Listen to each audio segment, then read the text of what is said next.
দর্শক স্বাগতম সমকালের Facebook page এবং ইউটিউব চ্যানেলে। আমি সেকান্দার আলী ডাম্বুলা থেকে। আপনারা জানেন বাংলাদেশ আজকে জিতেছে শ্রীলঙ্কার বিপক্ষে।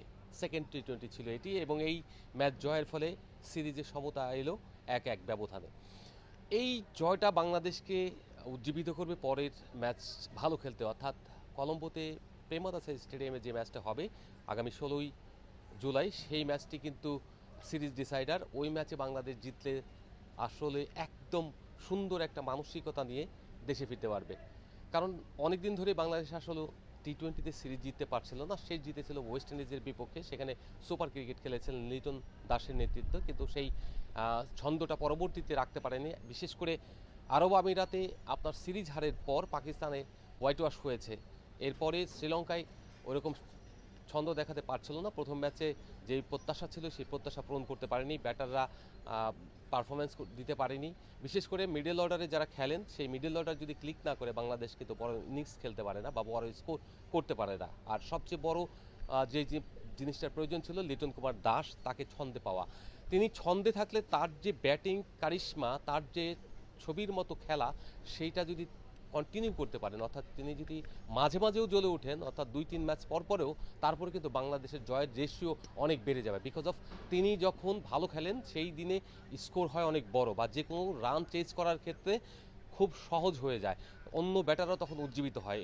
লিটন আজকে প্রথমে ধরে খেলেছেন, তিনি অনেক বুদ্ধিমত্তার পরিচয় দিয়েছেন, কারণ শুরুতে তিনি যদি অ্যাগ্রেসিভ হতেন তাহলে কিন্তু সেই বেশি দূর ইনিংসটা ক্যারি করতে পারে না। তিনি প্রথম যখন 2টা উইকেট পড়ে গেল 7 রানের মধ্যে, তারপর তিনি তাওহিদ হৃদয়কে নিয়ে একটা ইনিংস বিল্ড আপ করলেন, অর্থাৎ 55 বলে উনি 69 রান করলেন। ওই যে 69 রান, ওটাকেই ক্যারি করার জন্য পরবর্তীতে শামীম পাটোয়ারি এসে আক্রমণাত্মক হলেন। দুজন যখন দুই প্রান্ত থেকে অ্যাটাকিং ক্রিকেট খেললেন, তখন একটা বড় স্কোর হলো, অর্থাৎ 177 রান হলো। এই 177 রানই বাংলাদেশের জয়ের ভিত করে দিয়েছে। পরবর্তীতে বোলাররা আউটস্ট্যান্ডিং বোলিং করেছে। শুরুটা সবসময় ভালো হলে বাংলাদেশের বোলিংটা যদি শুরুটা ভালো হয়, পরবর্তী বোলাররা ক্যারি করতে পারেন।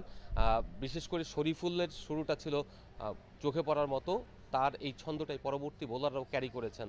3জন পেসারই অসম বোলিং করেছেন। এই সিরিজের সবচেয়ে বড় প্রাপ্তি হলো আপনার সাইফুদ্দিন, মোহাম্মদ সাইফুদ্দিনকে দলে ফেরানোটা বাংলাদেশ দলের জন্য খুবই লাভবান হয়েছে, কারণ তিনি টি-20-র জন্য খুবই কার্যকর একজন বোলার, অলরাউন্ডার বোলার বললে ভুল হবে, যদিও তিনি ব্যাটিংয়ের সুযোগ পাননি গত 2 ম্যাচে।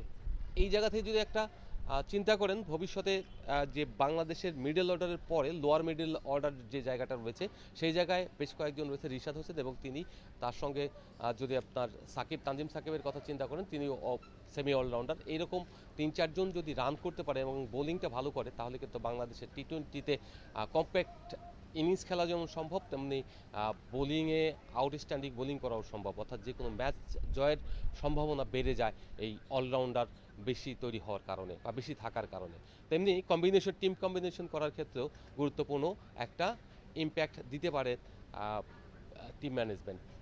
গত কয়েকটা দিন বাংলাদেশ যেভাবে ক্রিকেট খেলেছে সেটা নিয়ে সমালোচনা হয়েছে, দলের ভিতরে কিছুটা অস্থিরতাও গেছে এই সিরিজের মধ্য দিয়ে, শ্রীলঙ্কা সফরের মধ্য দিয়ে। সেই অস্থিরতা কাটাতে হলে, বাংলাদেশকে সামনের দিকে এগিয়ে যেতে হলে, পরবর্তী যে ম্যাচগুলো রয়েছে সেখানে ধারাবাহিক খেলতে হবে, এবং মিডল অর্ডার ব্যাটার যারা রয়েছেন, বিশেষ করে এই ফরম্যাটগুলিতে সাদা বলের ক্রিকেটে লিটন কুমার দাসকে ছন্দ থাকা, তার সঙ্গে সাথে তাহিদ হৃদয়কে ইম্প্যাক্ট ইনিংস খেলা, মিডল অর্ডারে যারা রয়েছেন, শামীম পাটোয়ারি যেহেতু তার ছন্দটা ধরে রাখতে পেরেছেন, তাকে কিভাবে ওয়ানডের জন্য ফিট করা যায় সেই চেষ্টাটা টিম ম্যানেজমেন্ট বা কোচিং স্টাফ যারা রয়েছেন তাদের করতে হবে।